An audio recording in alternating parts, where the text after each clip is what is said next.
কাঁটায় কাঁটায় ঠিক 10টা, আর আমাদের গাড়ি চলে এসছে। আমরা যাচ্ছি এখন টুয়ার্ডস টেরিবেরকা। ঠিক 10টায় আসার কথা ছিল, কিন্তু আজকের এই ট্রিপটা আমরা করছি টু ফার নর্থ। ওদের সাথে আমি সব ডিটেল শেয়ার করে রাখবো। একদম টাইমে চলে এসছে, আমাদেরকে পিক আপ করে নিয়েছে, লাগেজ উঠে গেছে গাড়ির পেছনে, আমরা বেরিয়ে পড়েছি। কাল যখন অরোরা ভিলেজে ঢুকেছি তখন তো পুরো স্নোফল আর চারিদিকে কিছু সব ধূসর আর কিছুই দেখা যাচ্ছে। আজকে ঝকঝকে রোদ উঠেছে, যদিও নীল আকাশ এখনো বলা যায় না, কিন্তু ভিজিবিলিটি অনেক বেটার। টেরিবেরকা একটা কোস্টাল গ্রাম, অরোরা ভিলেজ থেকে প্রায় 70 কিলোমিটার আর মুরমানস্ক শহর থেকে 120 কিলোমিটার দূরে। যত এগোচ্ছি তুন্দ্রা, মানে এবার কিন্তু আমরা নো ট্রি জোনে ঢুকছি। চারিদিকে অনন্ত বরফ রাশি, আর এই হার্শ ওয়েদারের কারণেই এখানে কোনো গাছপালা নেই, মানে 360 ডিগ্রি কোনো ভেজিটেশনের চিহ্ন মাত্র নেই। টেরিবেরকার কাছাকাছি চলে এসেছি আমরা। অ্যাকচুয়ালি অরোরা ভিলেজ থেকে এটা যাওয়াটা অনেক কাছে হয় রাদার দ্যান মুরমানস্ক সিটি, সেই জন্যই আজকে এরকম ভাবে প্ল্যানটা করেছি যে এত কাছে থাকবো টেরিবেরকার। আজকেই অরোরা ভিলেজ থেকে বেরিয়ে আমরা টেরিবেরকা যাবো। এবার যাওয়ার পথে দেখুন ডান দিকে কত উইন্ডমিলস দেখা যাচ্ছে, এদিকে যত এগোবো প্রচুর উইন্ডমিল আছে। এই জায়গাটা উইন্ডমিলের জন্য বিখ্যাত।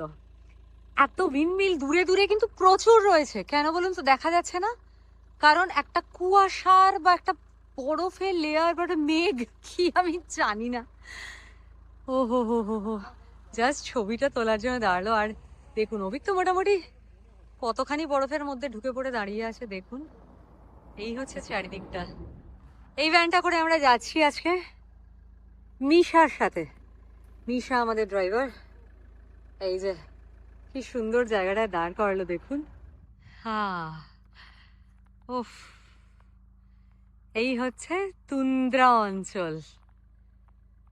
আহ, কি অপূর্ব। আসছে আরেকজন দেখুন। Struggle is real. বরফের মধ্যে হাঁটা অত সহজ নয়, সাবধানে।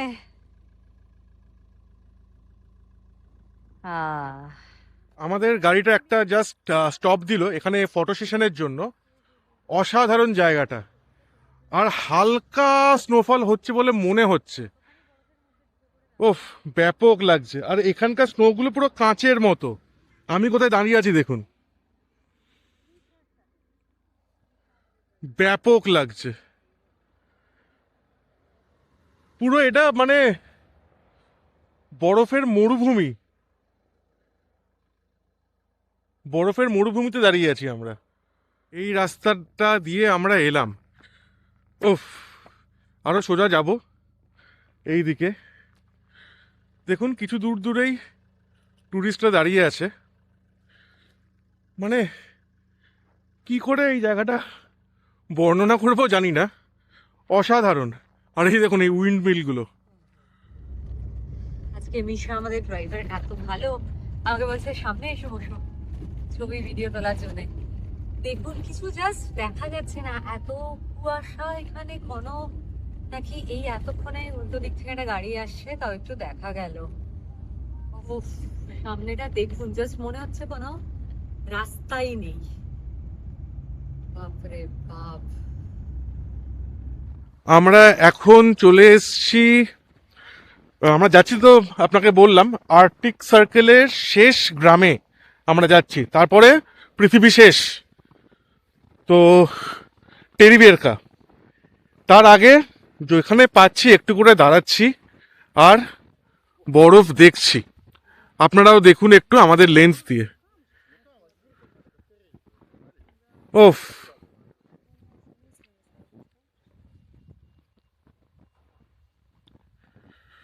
অসাধারণ। পা ফেলছি আর বরফের মধ্যে কতখানি করে ঢুকে যাচ্ছে পা, দেখুন অবস্থা।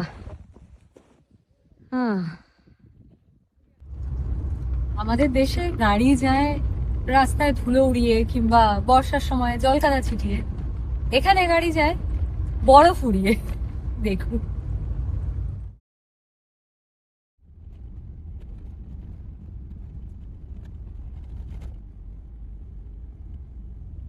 টেরিবেরকা গ্রামটার ফার্স্ট লুক দেখা যাচ্ছে। জাস্ট রাস্তাটার ঢাল দিয়ে নেমে এসেই এই যে গ্রামটা, ছোট্ট একটা গ্রাম, এরকম কিছুই নেই প্রায় বলতে গেলে। আর এই যে সামনে কিন্তু জল অলরেডি, যেটা বরফ নয়, সমুদ্রের জল দেখতে পাচ্ছি। আমরা এখন এসছি গ্রেভিয়ার্ড অফ শিপের সামনে।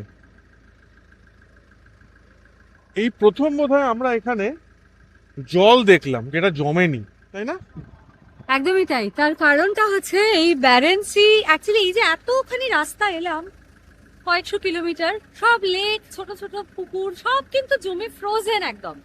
অথচ এইখানে ব্যারেন্সির জল কোনোদিনও জমে না, কোনোদিনও না। এটা আগে একটা অদ্ভুত মজার ব্যাপার, মানে গরম জল একটা দিক থেকে, ফিনল্যান্ডের দিক থেকে গরম জল এসে ব্যারেন্সিতে মিশছে, এই জল কোনোদিন ফ্রোজেন হয় না। এটা অনেক কিছু মানে এটা আমি জানতাম না, এটা তোমার কল্যাণে জানলাম। ফ্রিজিং কোল্ড এখানে এখন -18 দেখাচ্ছে, যখনই নেটের কানেক্টিভিটি আসছে -18 দেখিয়েছে। এই যে ব্যারেন্সির জলটা তো গরম, আর -18 টেম্পারেচার, বুঝতেই পারছেন এই যে টেম্পারেচার গ্যাপটা, তার জন্য এই যে পুরো ধোঁয়া, মানে বাষ্প উঠছে দেখুন জলের মধ্যে থেকে। হাঁস বা কিছু পাখি কি সুন্দর জলের মধ্যে রয়েছে, আমরা এখানে জলে নামার কথা ভাবতেও পারি না, কিন্তু পাখি দেখুন প্রকৃতির কি সৃষ্টি, আর তারা কি সুন্দর জলের মধ্যে রয়েছে। -18 ডিগ্রি, ভাবা যায় না। আর এই যে গ্রেভইয়ার্ড অফ শিপ যেটা অভিক বলছিল, অ্যাকচুয়ালি তেরিবেরকা হচ্ছে ফিশারম্যানসদের ভিলেজ জন্যেই আগে বিখ্যাত ছিল, মানে এখানে ফিশারম্যানরাই থাকতো। কিছু প্রাকৃতিক দুর্যোগ এই সমস্ত কারণেই এখানে দেখছেন যেরকম গ্রেভইয়ার্ড, মানে সত্যি কবরস্থানের মতন শিপগুলো এরকম ভগ্নপ্রায় দশায় পড়ে রয়েছে। তো এই ঘটনাটা এইরকম হওয়ার পর থেকে অ্যাকচুয়ালি এই গ্রামে আর সেরকমভাবে ফিশারম্যান বা সেরকমভাবে আর কেউই বসবাস করে না, যার জন্য এটা এরকম গ্রেভিয়ার্ড হয়ে রয়ে গেছে।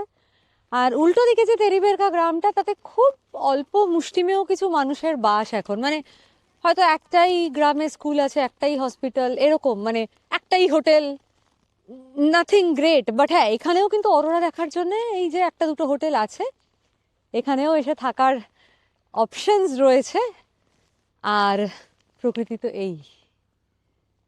তেরিবেরকা ন্যাশনাল পার্কে ঢোকার আগে একটা ক্যাফেতে দাঁড় করালো আমাদের ড্রাইভার মিশা। এখানে কফি টফি খাওয়ার হলে, লাস্ট ওয়াশরুম ব্রেক নেওয়ার হলে এই হলো জায়গা। এরপরে আর কোথাও নেই, কারণ যেখানে যাব এরপর বাকিটা প্রায় 1 কিলোমিটার আমরা পায়ে হেঁটেই এক্সপ্লোর করব। ড্রাগন এগ বিচে যাবো, অনেক কিছু আছে, স্নো মোবাইল রাইড করি এখানে, সেই সুযোগও রয়েছে। তো সেখানে যাওয়ার আগে এই হলো ফাইনাল ওয়াশরুম ব্রেক। অভিক আবার একটা কফিও নিয়েছে। অভিক কত নিয়েছে কফিটা? এটা নিয়েছে 250 রুবেল মতো। কফিটা আমি নিলাম একটাই কারণে, সকাল থেকে আমার কপালে ভালো কফি জোটেনি। যেখানে ছিলাম দেখেইছেন, ওখানে কালো কফি হাফ গ্লাস ভরে তার মধ্যে দুধ মিশিয়ে ক্যাপুচিনো কপালে জোটেনি, তো এখানে একটা ভালো দেখলাম, সেই জন্য নিলাম। খাই এটা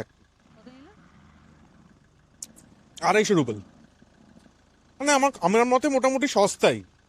কলকাতাতেও তুমি যদি সিসিটিভিতে যাও 300-350 নিচে কিছু পাবে না। একটা গায়ের উপরে বস্তা চাপিয়ে দিয়েছে, বস্তা। নিজেরা তো এত কিছু পরে আছি, তার উপরে এরকম বস্তা চাপিয়ে, এই হাতটা মোবাইল ধরে আছি জন্যে, নো গ্লাভস, জানি না কি হবে ভাই।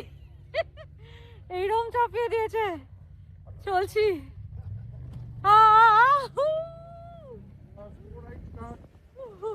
স্টার্ট হচ্ছে আমাদের স্নো মোবাইল রাইড। তো মোবাইল রাইড, ইয়েস ইয়ো,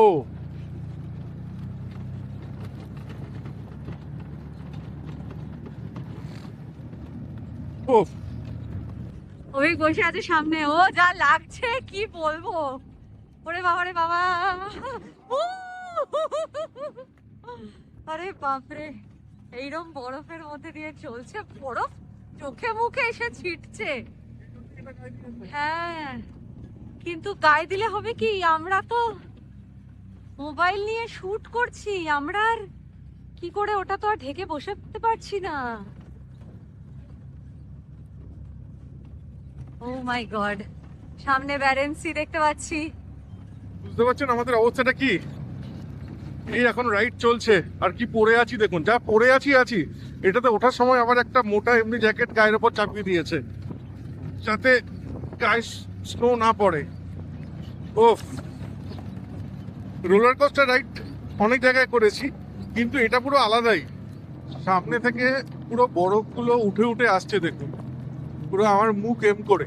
আমার সামনে ঠিক ড্রাইভার আছে, আর আমার মুখ এম করে পুরো বরফ আসছে। দেবশ্রী পুরো চুপচাপ হয়ে গেছে, ওর মুখ দিয়ে কথা বেরোচ্ছে না এখন। এই স্নো মোবাইলটা নেওয়ার সুবিধাটা হচ্ছে যে ভেতরে নইলে আমাদেরকে 1 কিলোমিটার এখন হাঁটতে হতো। এই বরফের মধ্যে হেঁটে হয়তো আমরা পৌঁছতেই পারতাম না, যে ড্রাগন এগ বিচ অব্দি যাবো। এই হাঁটাটা খুব কষ্টকর, না হেঁটে আমরা যাচ্ছি এখন স্নো মোবাইলে। অনেকে হেঁটেও যাচ্ছে, হেঁটে যাওয়া যেতেই পারেন। এইটা নেওয়ার খরচা হচ্ছে 3000 রুবেল, 1500 পার পার্সন। সামনে সমুদ্র। বড় মোবাইল আমাদেরকে নামিয়ে দিল একটা জায়গায়, সেখান থেকে আমাদের বললো সোজা হেঁটে যাও, ওপরে যাবে, তারপরে নিচে নামবে, ওখানে একটা সুন্দর ওয়াটারফল আছে। আমাদের ড্রাইভার মানে যে আমাদের ওই নিয়ে এলো এত দূর, সে ওই পার্কিং জায়গাতে ওয়েট করবে। স্নো মোবাইল ড্রাইভার, সে পার্কিং এর ওখানে ওয়েট করবে। আর এখন আমরা হাঁটছি টুয়ার্ডস একটা ওয়াটারফল। রাস্তাটা দেখাচ্ছি দাঁড়ান। এই হচ্ছে রাস্তা, আর আমার ছায়াটা তো বুঝতেই পাচ্ছেন, পা একটু একটু হরকাচ্ছে, হাঁপ ধরছে। কিন্তু হাঁপটা ধরার মেন কারণ হচ্ছে যে এতগুলো জামা কাপড় পরে আছি, মানে নিজের থেকে বেশি বোধহয় ওয়েট বইছি এখন আমি। ও এই দেখুন দূরে সমুদ্র। ও পাগলা। আর যাওয়ার রাস্তাটা খুব ডিফিকাল্ট, হরকানোর হাই চান্স। তো এখন একটু ক্যামেরাটা বন্ধ করছি। দূরে ব্যারেন্সি, ওইখানেই বোধহয় ওয়াটারফলটা আছে, কিন্তু যেই রাস্তা দিয়ে যাওয়া, এটা তো আমার খুব একটা সেফ মনে হচ্ছে না। আমি জানি না পসিবল হবে কিনা। এই দেখুন ওইখানে, আর চারিদিকটা হচ্ছে এরকম। Wow wow wow. আমি হেঁটে নেমেছি, দেবশ্রী হেঁটে নামতে পারলো না, ও পুরো স্লিপ খেতে খেতে নামছে এখন, ইচ্ছা করেই। কিন্তু কেমন অভিজ্ঞতা, কেমন ভাই? এটা অনেক ফাস্ট হলো আর রিস্ক ফ্রি হলো। পড়ে যাওয়ার থেকে এরকম ভাবে নামাটা অনেক অনেক বেটার। আমরা তাই মত। আমি মাঝখানে দৌড়েছি একটু। আমি ওটাই বললাম, হয় দৌড়ে একবারে নেমে যাও, আর না হয় এরকম ভাবে নামো। আমরা এই মুহূর্তে আছি ব্যারেন্স সি এর সামনে। আমাকে প্রথমে বললো যে এখানে একটা ওয়াটারফল আছে, তো অনেক আশা নিয়ে এসছিলাম। এবার ওয়াটারফলটা আপনাদের দেখাই। এই দেখুন, এইটা হচ্ছে ওয়াটারফল। এই যে এটা নেমে যাচ্ছে, এখন ওয়াটার বলে কিছু নাই, পুরো বরফ। এইটা হচ্ছে ওয়াটারফলের গতিপথ, আর সামনে গিয়ে মিশছে ওই সমুদ্রে। জায়গাটা কেমন লাগছে বলুন। ওফ, এই রাস্তাটা দিয়ে আমরা উঠে এলাম, এখন যাচ্ছি একটা ভিউ পয়েন্টের দিকে। এখানে বেশ কিছু লোক আছে, দেখা যাক কি আছে জায়গাটায়। মানে এখানে তো সৌন্দর্য চারদিকেই, আলাদা করে আর ভিউ পয়েন্টের কিছু নেই এখানে। ও এই দেখুন, ওই যে দূরে ছোট্ট ছোট্ট বোট দেখতে পাচ্ছেন, এই বোটগুলো হচ্ছে ওয়েল ওয়াচিংয়ে যাচ্ছে। এখান থেকে ওয়েল ওয়াচিংও হয়। আবার আমার জিভ আর ঠোঁট পেঁচিয়ে গেছে ঠান্ডাতে। তো এখানে যদি আসেন, যদি হাতে টাইম থাকে, ওয়েল ওয়াচ করতে পারেন, শুনেছি ভালো দেখা যায়। আর দূরে ওই জায়গাটা দেখুন কেমন অদ্ভুত লাগছে। মানে আমার প্রথমে মনে হচ্ছিল ওই জায়গাটা ফ্রোজেন মাঝখানটা, তারপর দেখলাম না, ওই দূর থেকে দেখুন পুরো ধোঁয়া ভেসে আসছে, মানে কুয়াশার একটা লেয়ার আসছে। ওফ, ব্যাপক লাগছে কিন্তু। ও বাই দ্য ওয়ে, ওয়েল ওয়াচিংটা কিন্তু 6000 রুবেলস per person. 6000 Rubel per person হচ্ছে ওয়েল ওয়াচিং। বাহ। দুজনে করতে গেলে 12,000। তবে হ্যাঁ, এখানে ওয়েল সাইটিং খুব ভালো হয়। হ্যাঁ মানে খুব ক্রিস্টাল ভালো ক্লিয়ার হয়। পুরো তো ওয়েদার না। মানে যেরকমটা আমরা খানিকটা বলা যায় ওমান এক্সপিরিয়েন্স করেছি, শ্রীলঙ্কাতেও অনেকে করেছেন, আমাদের কপালটা অত না, ভালো ছিল না শ্রীলঙ্কাতে- শ্রীলঙ্কাতে, বাট হয়, সেখানেও হয়। নিউজিল্যান্ডে খুব ভালো ওয়েল ওয়াচিং হয়, সেটা এখানেও হয়। এবার আমাদের আবার ফেরার পালা। ফেরা মানে স্নোমোবাইলে উঠবো, যে রাস্তাটা দিয়ে যাচ্ছি। এখন নামছি, নামতে কষ্ট আছে, দাঁড়ান রাস্তাটা দেখাই। আমি নিজে দুবার হড়কেছি, লাগছে না, কারণ বুঝতেই পারছেন পুরো বরফ, মানে ঝুড়ো বরফের আস্তরণ, পুরো লাগার চান্স নেই। কিন্তু ওই পড়লে তো একটু প্রেস্টিজে লাগে, অন্য কোথাও লাগুক না লাগুক ম্যাটার করে না। দেবশ্রী কিন্তু দুবারই বেশ বুদ্ধিমানের কাজ করলো, সব কিছু ছেড়ে ছুড়ে একদম বসে পড়ো, গড়িয়ে যাও।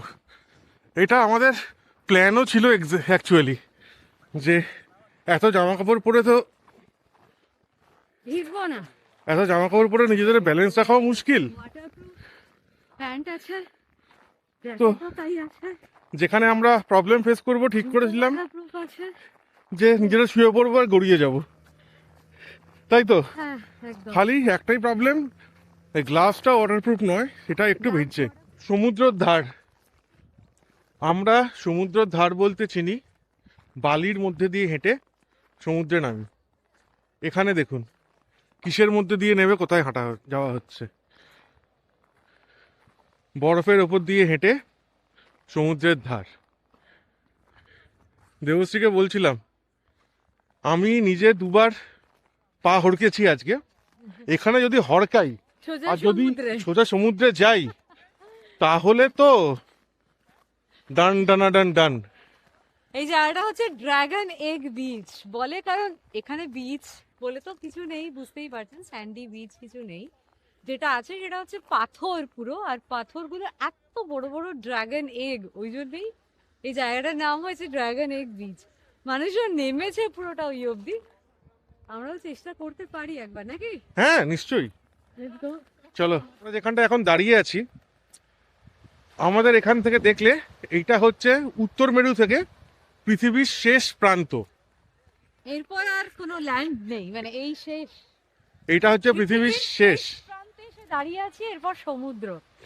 ভাবা যায় না, মানে কিছু পুণ্য তো করেছি যার জন্য এক জন্মে এই সমস্ত নিজেরা চাক্ষুষ, নিজেরা প্রেজেন্ট থেকে অভিজ্ঞতা করতে পারছি। ও এই যে সামনের পাথরগুলো দেখতে পাচ্ছেন, এই পাথরগুলোর জন্যই জায়গাটার নাম হচ্ছে ড্রাগন এগ বিচ।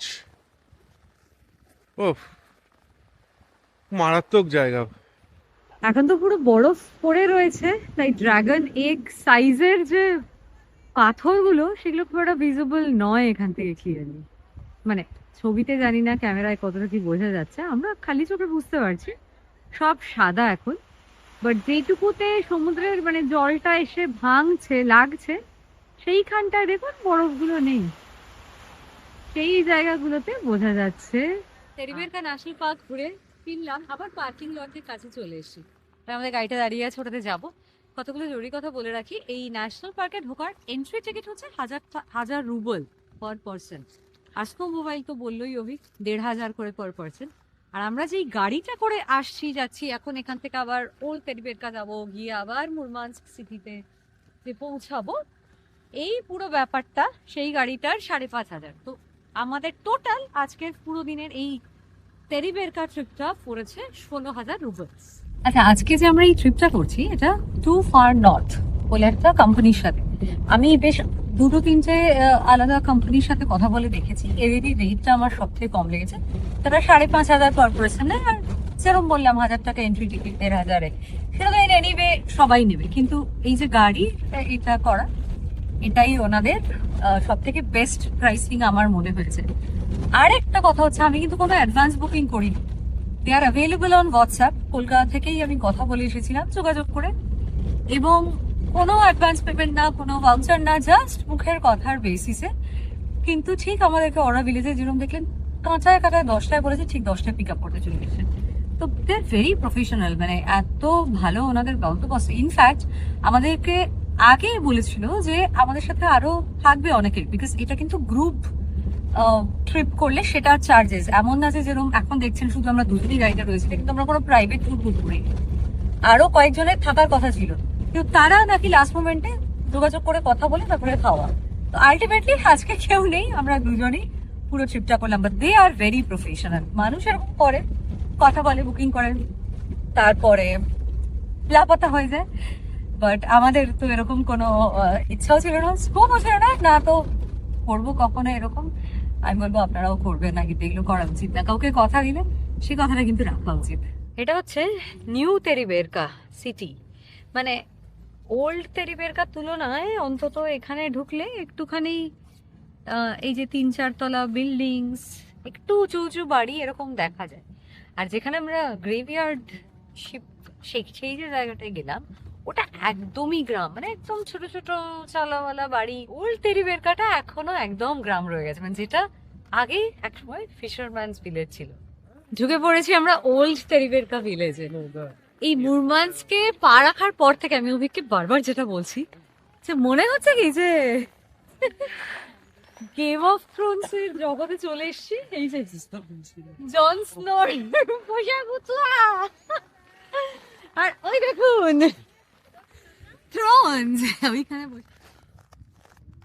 ওই হ্যাঁ সে কি ঘুমোচ্ছে নাকি? হ্যাঁ ঘুমাচ্ছে। কি ল্যাজ। আর এদিকে হচ্ছে এখন হাস্কির দৌড়, ক্লেজিং। মানে দেবশ্রীর মধ্যে আমি হচ্ছি সমুদ্র প্রিয়, আর দেবশ্রী ছিল হচ্ছে পাহাড় প্রিয়, কিন্তু আস্তে আস্তে ও চেঞ্জ হয়েছে, এখন ওরও সমুদ্র ভাল লাগে। তো আমাদের সব ট্রিপেরই শেষে একটা সমুদ্র থাকে, এবার আজকেও সেই শেষে সমুদ্র।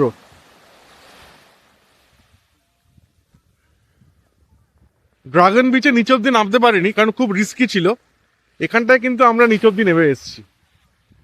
কেমন লাগছে বল? তেরিবেরকা এসে, ওল্ড তেরিবেরকা এসে ফাইনালি ব্যারেন সি এর একদম বিচে, ব্ল্যাক স্যান্ড বিচ যেরকম দেখছে।